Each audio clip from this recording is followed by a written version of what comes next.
Madam ఇప్పుడు ఈ site వల్ల కానివ్వండి, హెడేక్ వల్ల కానివ్వండి, రెటినోపతి వచ్చే అవకాశాలు ఉన్నాయా? సైట్ వల్ల రాదు. రెటినోపతి అంటేనే అంటే రెటినా ప్రాబ్లమ్స్ మల్టిపుల్ ఉంటాయి.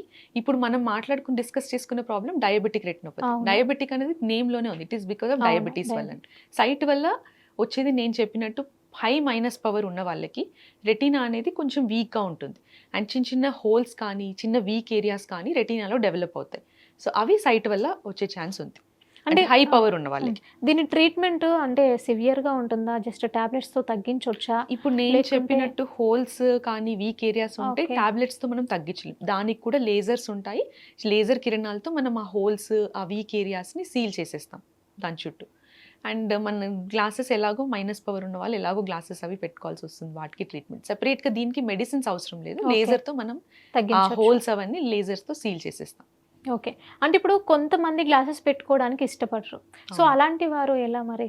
అలాంటి వాళ్ళకి ఇంకా ఆప్షన్స్ ఉన్నాయి. కాంటాక్ట్ లెన్స్ అని ఆప్షన్ ఉంటుంది. ఓకే. ఇన్ కేస్ గ్లాసెస్ పెట్టుకోవడం ఇష్టం లేదు, ఏదైనా ప్రొఫెషనల్ వైజ్ కొందరు స్పోర్ట్స్ పర్సన్స్ ఉంటారు. వాళ్ళకి గ్లాసెస్ పెట్టుకుంటే వాళ్ళు ఆడలేరు. సో అలాంటి ప్రాబ్లమ్స్, కొందరు కాస్మెటిక్ రీజన్స్ అంటే చూడడానికి మాకు పెట్టుకోవాలనిపించట్లేదు అని చెప్తారు. సో ఇలాంటి వాళ్ళకి కాంటాక్ట్ లెన్స్ ఒక ఆప్షన్ ఉంటుంది. కాంటాక్ట్ లెన్స్ ఏంటంటే బట్ డైలీ మార్నింగ్ పెట్టుకోవాలి, ఈవినింగ్ తీసేయాల్సి వస్తుంది. అంటే నాట్ 8 hours కంటే ఎక్కువ పెట్టుకోకూడదు. మళ్ళీ మార్నింగ్ పెట్టుకొని తీసేయాల్సి వస్తుంది. కొందరికి అది కూడా ఇష్టం ఉండదు. సో అలాంటి వాళ్ళకి ఇప్పుడు లేటెస్ట్గా మనకి టెక్నాలజీతో దానికి కూడా లేజర్ సర్జరీస్ ఉన్నాయి. లేసిక్ అని, పిఆర్కే అని, స్మైల్ అని, ఇవన్నీ వాళ్ళకి ఏది సూట్ అవుతుందో అది డిసైడ్ చేసుకొని మనం చేయొచ్చు. మేడం ఇప్పుడు సిటీలో ఉండే వాళ్ళకైతే ఒక అవగాహన ఉంటుంది దీని మీద. ఇప్పుడు విలేజ్ పీపుల్స్‌కి అయితే దీన్ని ఎట్లా ఎక్స్‌ప్లెయిన్ చేయాలి? అసలు వాళ్ళకి ఎట్లా అర్థమైద్ది? అంటే ఈ లేజర్ సమస్యల గురించి కానీ, అంటే రెటినా సమస్యల అవును. గురించి కానీ, ఇలాంటి మన ప్లాట్ఫామ్స్ త్రూనే వాళ్ళకి చెప్పాలి. అవి కాకుండా డయాబెటిక్ రెటినోపతి స్క్రీనింగ్ ప్రోగ్రామ్స్ అని కూడా జరుగుతూ ఉంటాయి. ఓకే. యూజువల్లీ ఏంటంటే క్యాంప్స్ లాగా కండక్ట్ చేసి ఎవరెవరికైతే షుగర్ ఉందో వాళ్ళకి ఇలా రెటినా సమస్యలు వస్తాయని మనం అక్కడే స్క్రీనింగ్ చేయడము, డ్రాప్స్ వేసి చెక్ చేసి ఇన్ కేస్ ఏదైనా ప్రాబ్లం ఉంటే వాళ్ళకి చెప్పి మళ్ళీ హాస్పిటల్లో ట్రీట్మెంట్ ఇవ్వడం అలాంటివి జరుగుతుంటాయి. డయాబెటిక్ రెటినోపతి స్క్రీనింగ్ ప్రోగ్రామ్స్ అని చాలా జరుగుతూ ఉంటాయి. So okay. వీటి ద్వారా కొద్ది వరకు మనం చెప్పొచ్చు. ఇప్పుడు మీ హాస్పిటల్‌లో ట్రీట్మెంట్ ఎలా ఉంటుంది? ఇప్పుడు నేను చెప్పిన ట్రీట్మెంట్స్ అన్నీ కూడా అవైలబుల్ ఉంటాయి మా హాస్పిటల్లో. ఓకే. సో బేసికలీ రెటినాకి సంబంధించిన రెటినా స్పెషలిస్ట్ అని, ఇప్పుడు నేను రెటినా స్పెషలిస్ట్. సో అవును. రెటినా స్పెషలిస్ట్ ట్రీట్ చేస్తారు ఈ ప్రాబ్లమ్స్.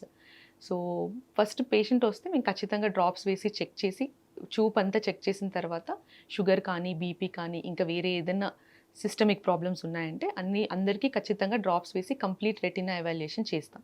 సో వాటిలో ఏదైనా ప్రాబ్లమ్స్ ఉన్నాయి అని అనుకుంటే దాని వాళ్ళ స్టేజ్ ప్రకారం will go for the treatment. అంటే ఈ ట్రీట్మెంట్ ఎక్స్‌పెన్సివ్ ఉంటుందా? లేకుంటే నార్మల్ పీపుల్స్ కూడా దీనికి అందుబాటులో ఉంటుందా? అంటే లేజర్స్ కొద్ది వరకు పర్వాలేదు. ఇంజెక్షన్స్ అంటే ఇంజెక్షన్స్ ఎలా ఉంటాయంటే కొంచెం ఎక్స్‌పెన్సివ్ ఉంటాయి. బట్ వాళ్ళకి మల్టిపుల్ కూడా అవసరం అవుతాయి. అవును. సో దానివల్ల కొంచెం ఎకనామికల్లీ కొంచెం బర్డెన్ అయితే ఉంటుంది. ఈ రెటినోపతి ఎప్పటి నుంచి ఎప్పటి వరకు వాడాలి మేడం ట్రీట్మెంట్? సో రెటినోపతికి ట్రీట్మెంట్ అనేది లిమిట్ అనేది లేదు. సో ఎట్లా అంటే మనకి రెటినోపతితో షుగర్ ఎట్లా కంట్రోల్ ఉందనే దానిపైన రెటినా అనేది ఎఫెక్ట్ ఉంటుంది. సో బాడీలో షుగర్ అనేది లైఫ్ లాంగ్ ఉంటుంది. సో రెటినోపతి ఒక్కసారి వచ్చిన తర్వాత ఆ ప్రాబ్లం అనేది కూడా అప్ అండ్ డౌన్ అయ్యే ఛాన్స్ ఉంటుంది. షుగర్ అప్ అండ్ డౌన్ అవుతున్నా కొద్దీ అవును. రెటినోపతి ప్రాబ్లం కూడా పెరగడము, తగ్గడము అలా అవుతూ ఉంటుంది. సో దీనికి లైఫ్ లాంగ్ చెకప్ చేయించుకుంటూనే ఉండాలి. నేను చెప్పినట్టు ఆ స్టేజ్ ప్రకారం డాక్టర్స్ అడ్వైస్ చేస్తారు, అంటే ఎంత ఫ్రీక్వెంట్గా చేసుకోవాలనేది. రెటినోపతి రాని వాళ్ళకి 6 months ఒక్కసారి, షుగర్ ఉండి రెటినోపతి ప్రాబ్లం ఏం లేకపోతే 6 monthsకి ఒకసారి సరిపోతుంది. బట్ రెటినోపతి ప్రాబ్లం ఉంది అని అంటే స్టేజ్ పెరుగుతున్న కొద్దిగా ఫ్రీక్వెంట్గా మంత్లీ వన్స్ లేకపోతే 2 monthsకి ఒకసారి అలా చెకప్ చేయించుకోవాల్సి వస్తుంది. అసలు ఈ రెటినోపతి తగ్గే అవకాశాలు ఏం లేవంటారా? ఒక్కసారి వచ్చిన తర్వాత మనము కంప్లీట్గా తగ్గించడం అని కాదు, ట్రీట్మెంట్స్తో ఏంటంటే దాని ప్రోగ్రెషన్ని మనం ప్రివెంట్ చేయొచ్చు. ఇంకా ఫర్దర్గా డ్యామేజ్ కాకుండా మనం స్టాప్ చేయొచ్చు. కంప్లీట్గా మొత్తం రివర్స్ అయిపోయి నార్మల్ రెటినా లాగా అవ్వడం అనేది